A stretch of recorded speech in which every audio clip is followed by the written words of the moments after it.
Shpesher ne I zgjedhim veshjet duke u bazuar tek moda, tek komoditeti, tek shijet personale, po rrallë herë mendojmë se pikërisht cilësia e veshjeve, lloji I veshjeve, mund të ndikojnë patjetër në shëndetin ton intim dhe shëndetin ton të përgjithshëm. Për shembull, pantallonat e shkurtra, materialet sintetike apo të brendshme të papërshtatshme, zakone të përditshmërisë tonë, që duket sikur na japin një farë komoditeti, duken si të padëmshme, por nga ana tjetër nuk e dim, nuk e kemi llogaritur se mund të favorizojnë edhe problematika të shëndetit, irritime, infeksione e të tjera. Për t'i dhënë pyetje të gjitha këtyre, për t'i dhënë përgjigje të gjitha këtyre pyetjeve, kemi ftuar në studio doktor Shkëlqim Balilin dhe për të marrë këshillat e duhura për shëndetin intim dhe veshjet. Mirë se erdhët, doktor. Faleminderit. E kemi zgjedhur këtë temë, duke qenë se është dhe verë tani, materialet e rrobave të plazhit, veshjet që ne përdorim në përditshmërinë tonë. Nuk e kemi diskutuar ndonjëherë këto tema, sa të rëndësishme janë veshjet në shëndetin intim. Pse duhet të nënvizohet kjo tematikë sipas jush? Kjo tematikë është shumë e rëndësishme. Bile unë dua të falenderoj edhe për ftesën, njëkohësisht edhe për pyetjen që është aktuale. Dhe unë po ju them një gjë që të më kuptoni tamam dhe të më kuptojnë të gjithë ata që po na dëgjojnë. Veshjet kanë një ndikim të drejt për drejt me shëndetin intim ose me shëndetin ginekologjik. Veshjet, jo vetëm që shkenca sot I ka përcaktuar komplet, por veshjet kanë të bëjnë sepse ne gjatë gjithë kohës kemi diskutuar dhe kjo temë nuk është të përpunuar aq shumë sa duhet dhe nuk është kuptuar aq shumë sa duhet. Ne sot jetojmë në një situatë një çik të disfavorshme, në një situatë të ngarkuar me lëndë kimike, me substanca kimike, të cilat I marrim nëpërmjet kontaktit të ushqimeve, I marrim nëpërmjet kontaktit me lëkurën, nëpërmjet kontaktit me detergjentët, produktet kozmetike, me pesticidet, me herbicidet, pra të gjitha këto, plastikat, ftalatet, që janë të proceset e bukurisë, të proceset e kozmetikës, janë parfumet, janë locionet, janë sapunat, të gjitha këto kanë krijuar një mingarkesë në natyrë. Dhe unë po ju them një gjë. Sot nuk ka asnjë gjë natyrale, gjithçka që ekziston dhe në këtë studio, gjithçka që shikojmë, me këtë ndriçim dhe me këtë gjë e ka bërë dorë njeriu. Pra sot ekziston vetëm një gjë e natyrës dhe e Zotit, që është oksigjeni. Dhe ne jemi të kontaminuar nga toka, nga ajri dhe nga uji. Dhe nga industria, dhe nga kimia. Dhe ne duhet me patjetër të zgjedhim një mundësi në veshjen tonë për të pasur një akomodim të plot drejt për drejt me shëndetin tonë në përgjithësi dhe me shëndetin tonë riprodhues. Kështu që veshjet unë kam vënë re tani dhe shikoj. Cilat veshje krijojnë probleme, meqense e nisët për këtë? Cilat lloje materiale apo çdo lloj veshje na krijon probleme? Materiali I parë që duhet për veshje, duhet, bile është një postulat për shëndetin, nuk duhet vrarë mendja fare. Çdo veshje e brendshme duhet të jetë 100% pambuk. Domethënë, pambuku është ai që liron ajrin, është ai që eliminon lagështirën, është ai që eliminon temperaturën, është ai që eliminon errësirën dhe unë po ju them që shikoj shumë të rinj dhe të reja sot në Tiranë që vishën me zeza, që mbajnë pantallona të zeza të shkurtra ose të gjata, që në vizit kanë vënë re djem të cilët kanë paaftësi të një normaliteti të spermës, që mbajnë të mbathurat e tyre me përmbajtje poliestri, të ngushta, të errta dhe testet që ndrojnë gjithkohën të palëvizur. Këtu ka dy nocione kryesore do më kuptoni. Veshjet kanë të bëjnë shumë tek femrat dhe tek meshkujt. Tek femrat me patjetër dhe me patjetër duhet të jenë vetëm pambuk 100%, duhet të jenë të lira, duhet të jenë të bardha, duhet të ndrohen shpesh, duhet sepse... Kur thoni shpesh, sa? Ja, po themun, sepse vagina, vulva dhe lëkura merr frym. Pra, ka sistemin e respiracionit. Dhe pambuku është ai që lejon ajrin, që eliminon lagështirën, që jep një komoditet, një rehatësi të veshur. Bukuria shpesher është sakrificë. Edhe unë kam parë vajza dhe gra të cilët janë mbi peshë dhe mbajnë një tak 10 cm të lartë. Ose mbajnë parfume dhe locione dhe kremra dhe kur dalë në diell ju shkëlqejnë fytyra me nuanca. Që të gjitha kanë substanca toksike. Dhe veshjet poliester, veshjet sintetike, kanë një dëm shumë të madh, sepse ato lëshojnë mikroplastikat. Të gjitha pëlhurat sintetike që dalje dhe shiten, të gjitha të veshjet e brendshme me ngjyra, të kuqe, të brënd, të blu, të gjitha janë të futura në lëndë kimike. Dhe këto lëndë kimike vërtetojnë në mënyrë jashtëzakonisht dëmshme me kontaktin me lëkurën, në kontaktin me funksionin, me ajrimin që duhet të ketë vulva, që duhet të ketë vagina, që duhet të ketë tek meshkujt. Është vërtetuar shkencërisht tashmë, duhet të ma kuptoni se po flas me sinqeritet. Janë bërë studime shkencore dhe studime të caktuara në 3.000-4.000 meshkuj.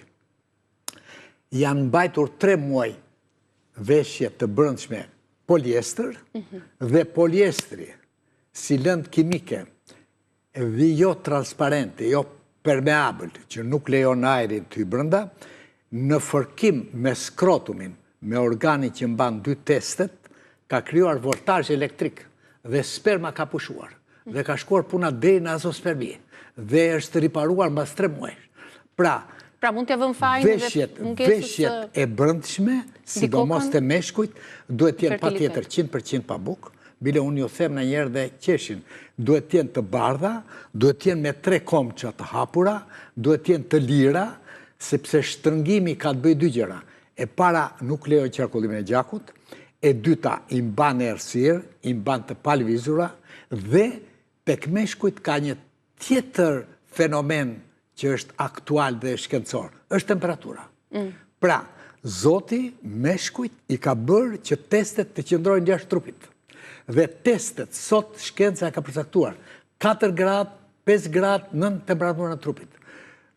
Testet janë frigorifer. Ato shkrodhme dhe testet duhet qëndrojnë.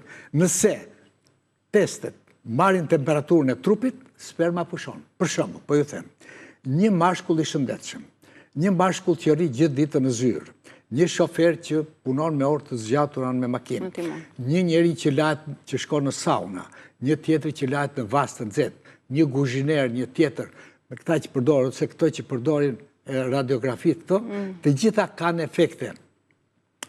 Edhe rrezatimi, po mbi të gjitha temperatura. Dhe temperatura bën që epididymis, testi ka një organ shumë special, që quhet epididymis, dhe ky epididymis i ka të gjitha venat, dhe venat janë të tilla që kanë një formë të tillë që ushqejnë dhe është furra ku piqet sperma, dhe nëse këto vena janë më të zgjeruara dhe gjaku qëndron për një kohë të gjatë, vetëm temperatura e gjakut nuk lejon që të prodhohet sperma normal. Meshkujt prodhojnë çdo 3 muaj spermë. Çdo sekond prodhojnë 300.000, në një marrëdhënie seksuale të rregullt hedhin 300 milion dhe ka meshkuj të cilët testet i mbajnë të shtrënguara. Mandej, unë kam dhe një shembull që po e them, se është popullore. Ju them disave, nga Berati, thotë ai. A e ke parë demin kur lëviz që lëvizin lulet paf, e kam parë, thotë. Po ti pse ke lënë testet kështu? Të mbytura, të ngushtura. Do të thënë, ajrimi, liria, veshja ka shumë të bëjë. Kjo ka të bëjë me së pari me kontaktin me temperaturën dhe së dyti duhet të ruajmi nga të gjitha veshjet që prodhojnë mikroplastikën, që kanë substanca kimike. Të gjitha veshjet sintetike janë jo permeabile, nuk lejojnë ajrin të hyjë, po një ta gjë ndodh edhe tek vajzat dhe djemt që bëjnë plazh. Veshjet e lagura. Duhet vajzat njëherë dhe gratë... Përpara se të prekim veshjet, me qënë se ju përmëndet formën e të brendshme të meshkujve, po të vajzat, të cilat dhe vajzat e reja kanë format të ndryshme të veshjeve intime, për shkak të modës, komoditetit dhe bukurisë. Vajzat adoleshente dhe vajzat që fillon menarket, vajzat e vogla dhe ato dhe adoleshendet, do kenë një kujdes shumë të veçantë për shëndetin e tyre. E para njerë që do i them është që të kenë veshje pambuku, që në periudhën e ciklit të kenë një kujdes të veçantë, duhet që të pastrojnë disa herë në ditë, ato picetat që mbajnë duhet jenë krejt natyrale, nuk duhet jenë sintetike, dhe të mbathurat absolutisht të mos jenë poliester. Duhet jenë vetë pambuku. Të eliminohen ato që janë për kampin e pushimit në Majorka, në Spanjë, tangat. Ato kanë një të keqet madhe. Ato kanë kontakt shumë të madh me zorën e trash, me anusin, dhe ato japin irritim, ato japin infekcion, ato tërheqin mikrobet nga zora e trash dhe përpara drejt vulvës, drejt vaginës. Këto që ato nuk duhet mbajtur për një kohë të gjatë, janë me neilon ose me poliester, dhe e para gjë që bëjnë, japin fërkim, acarim, irritim të lëkurës. Faleminderit doktor që sollot në vëmendje, sepse është në mas përdorimi i tyre për shkak të... Është një gjë shumë, duhet hequr nga përdorimi. Ato mund të bajnë për një kohë kështu, por mirë është që të mbahen vetëm veshje pambukut të bardha të lira. Dhe e dyta që kam, asnjë vajzë dhe grua nuk duhet të qëndrojë me rabur me veshje të brendshme të lagura sa po del nga banja, nga deti, nga banja, nga dushet, me njerë duhet ndrohet. Dhe mirë është që vajzat e reja, adoleshente për shembull, unë do të thosha që veshjet e brendshme mundësisht të jenë të përditshme. Dhe me thënë, djersa, ngrohja, temperatura, gjithë shka që bëjnë aktiviteti, duhet që ti ndrojnë një super shpesh. Të përditshme njerë dyherë në ditë patjetër. Po të meshkujt, sa shpejt duhet të ndrojnë? Dhe meshkujt, në çdo 2 ditë duhet ndrojnë të mbathurat, dhe çdo 6 muaj do të heqin ato të marrin të tjera. Okej, edhe kjo është shumë e rëndësishme. Edhe të bardhë, të gjejnë vetë pambuk, edhe të lira. Duken si detaje të parëndësishme, por që janë fort rëndësishme të lidhura me shëndetin dhe me fertilitetin dhe me sëmundjet. 85% të meshkujve që kanë ardhur në klinik, unë kam parë të tëra me të mbathura nga treku i çamëve, me ato që janë me poliester. Dhe të tërë të shtrënguar, të tërë kanë 4 gishtë lastik që janë bajnë këtu barkun të shtrënguar. Kjo ka efekt ke qarkullimi i gjakut, kjo ka efekt ke konditat e akomodacionit normal të fiziologjik. Duhet organet marrin frym, duhet të jenë normale, sepse ka një gjë, shëndeti i riprodhues është njësoj si shëndeti tjetër. Shëndeti, nëse do thoshim se që shëndeti është mirëqenia absolute, mirëqenia fizike, mirëqenia mendore, mirëqenia sociale dhe aftësia e plot riprodhuese. Jemi përballë kësaj situate, meqense jemi në periudhë plazhi, ku në ato ditët e plazhit sigurisht njerëzit do të lahen në det, më pas do të thahen në shazllon. Ju thatë që më njëherë pas daljes duhet të ndrohet. Po kjo s'është e mundur, duke qenë se njerëzit kanë zgjedhur të jenë larg atyre kabinave ose si mund të... Do të thosha kështu. Plazhi është shumë i domosdoshëm dhe vlerën e ka ke ultraviolet, jo ke rrezet infrakuqe. Pra, nërse do të shkojmë në plazh, së pari do respektojmë rrezatimin biologjik. Dhe rrezatimi biologjik me efekte shumë të mëdha në shëndetin tonë, sidomos për vitaminën D. Vitamina D është hormon, vetëm në Shqipëri që është vitamin. Prodhohet nga trupi, shkon në gjak, metabolizohet në mëlçi, prandaj shkojnë në veshk, metabolizohet në veshk, dhe nxjerr 25 ohon që kapim ne në gjak, që nxjerrim nivelin. Që këtu e quajnë normale, 25-30, sa duhet të jetë vlera? Duhet të jetë normale. Unë nuk jam dakord me atë që thua në letrat këtu në Shqipëri, që thonë 30 deri në 70-80. 30-a është minimal, mund të quhet e disi e kompensuar, por nuk thuhet je mirë, ik. Norma duhet të jetë patjetër ke gratë mbi 55 dhe maksimalja duhet të jetë 75-100. Toksicitetin e ka 100-150. Kështu që ne duhet të trajtojmë një organizëm të plot me një vitamin, me një hormon të vitaminës D. Vitamina D është hormon, prodhohet nga trupi, hyn në gjak, hyn në qeliz, hyn në membran, hyn në ADN dhe është aleat jon për imunitetin. E vërteta e të gjithëve është që vitaminën D e kemi gjithmonë në nivel tul, pavarësisht se kemi 365 ditë me diell në vendin tonë. Do të falenderoj për këtë. Të tërë e kanë 10, të tërë e kanë 15, është i lumtur ai që ka 30. Nuk kam parasysh që ta ketë 60 ose 50. Dhe e dyta, vitamina D, shëndeti trurit, shëndeti zëmrës, shëndeti kockës. Dhe ka një gjë në specialitetit tonë. Është hormoni i prindërimit, të bën prindër. Është hormoni i spermës, është hormoni i fekondimit, hormoni i ovulacionit, hormoni i implantimit, i një shtatzanie të suksesshme që të nxjerr 4 kg fëmijë në fund. Pra, shumica e suplementojnë, por përsëri nuk ka nivele të larta. Edhe përmes ushqimit nuk arrin dot ta përthithin. Është problem përthithja që nuk e kemi në nivelin e duhur. E para është mënyra se si e marrin. Marrin doza të vogla, nuk janë me një disiplinë të fortë për ta korrigjuar trupin, nuk e ka psikologjinë që këtë duhet ta korrigjojë, është parametër esencial i jetës, është për turin, për kockën, për zëmrën. Dhe që të merret duhet jetë, ose duhet të merret, po kryesorja është dieta, është ushqimi. Një nga vlerat më të mëdha, çdo familje, çdo të shtunë, ose një herë në javë, duhet hajë një mëlçi të zezë. Domethënë, jo të gjithë mëlçin, po them, po një pjesë mëlçie në të pritet të feta tolla, në zgarë, me një gotë verë, me një verë ku që ka resveratrol të shtë tjetër. Dhe është burimi me esencial i vitaminës D. Kjo një sardele 2. I vetë një peshk, sepse ne salmoni nuk e kemi të egër, si që ka bota, po ama sardele është i vetë një peshk që ka një komponent shumë të madh të vitaminës D, të vitaminës C dhe të omegës 3. Dhe ne... Dhe është dhe një produkt i lirë. Ne duhet të abonohemi tek kanaqet e sardelve, dhe ke sardelet e freskëta, dhe ke kanaqet. Bile njerëzit që nuk kanë mundësi, mund 3 vakte, 4 vakte në javë, mund të hatë sardele. Bile pa edhe në pjatë.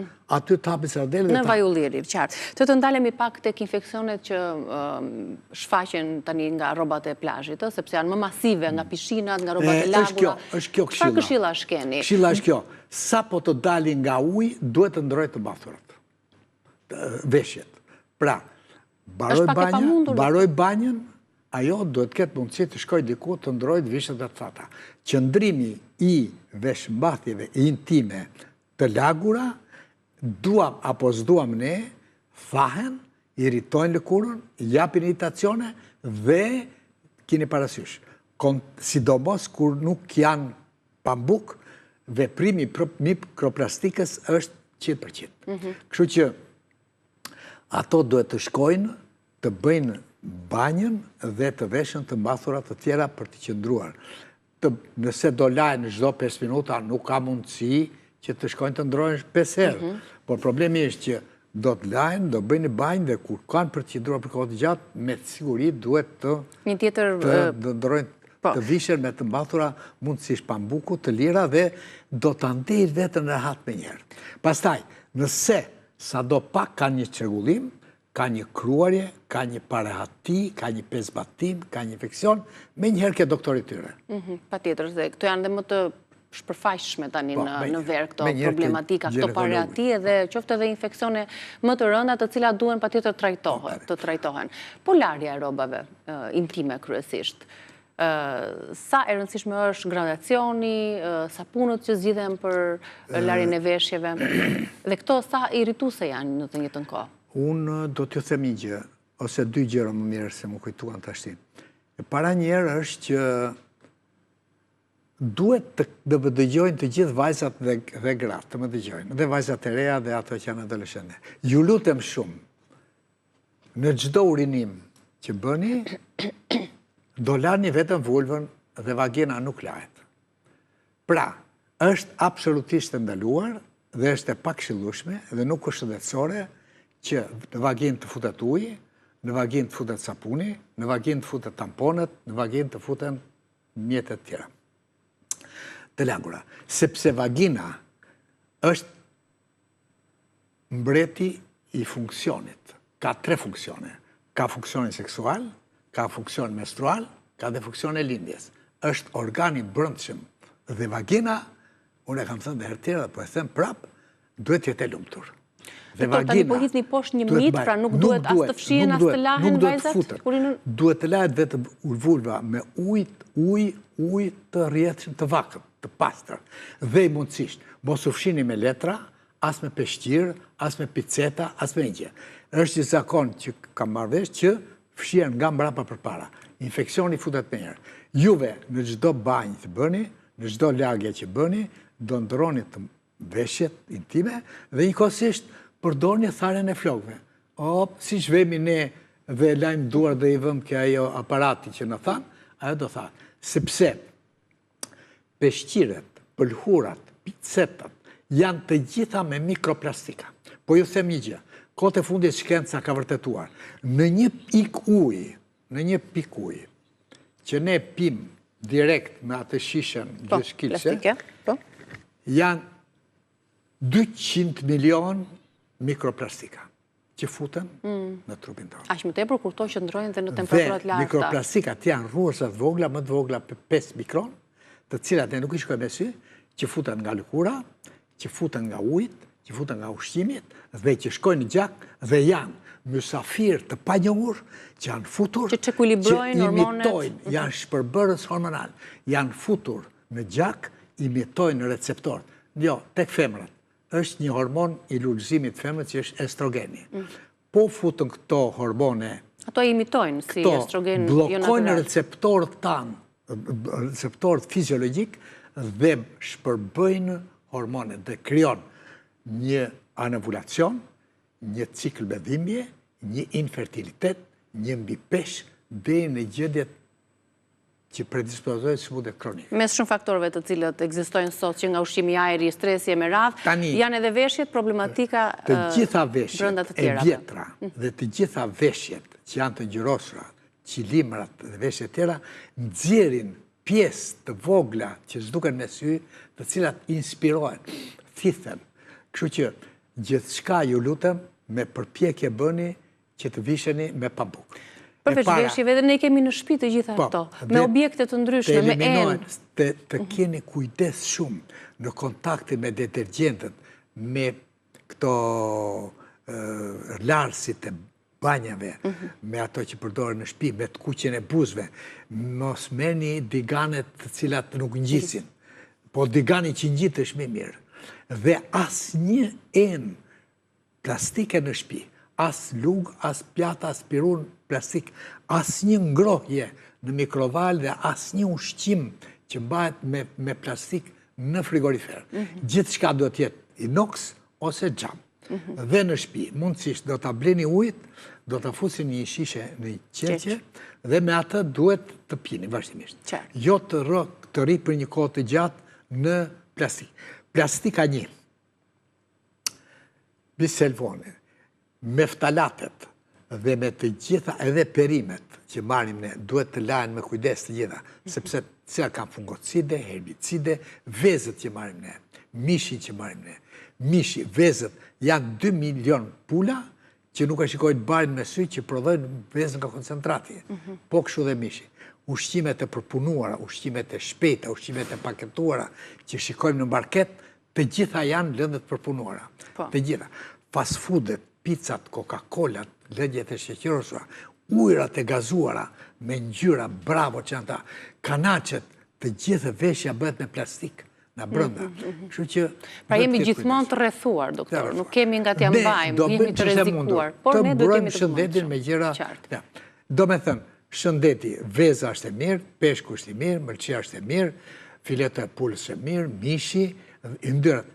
Ushqimi duhet të jetë kryesisht proteinat, yndyrnat, mund të jenë një gjalp i mirë, një djath i mirë, mund të merret, dhe kufizim në maksimum i sheqernave të përpunuara. Absolutisht. Ne do të bisedojmë përsëri me doktor Shkëlqimin, ka publicitet, rikthehemi përsëri.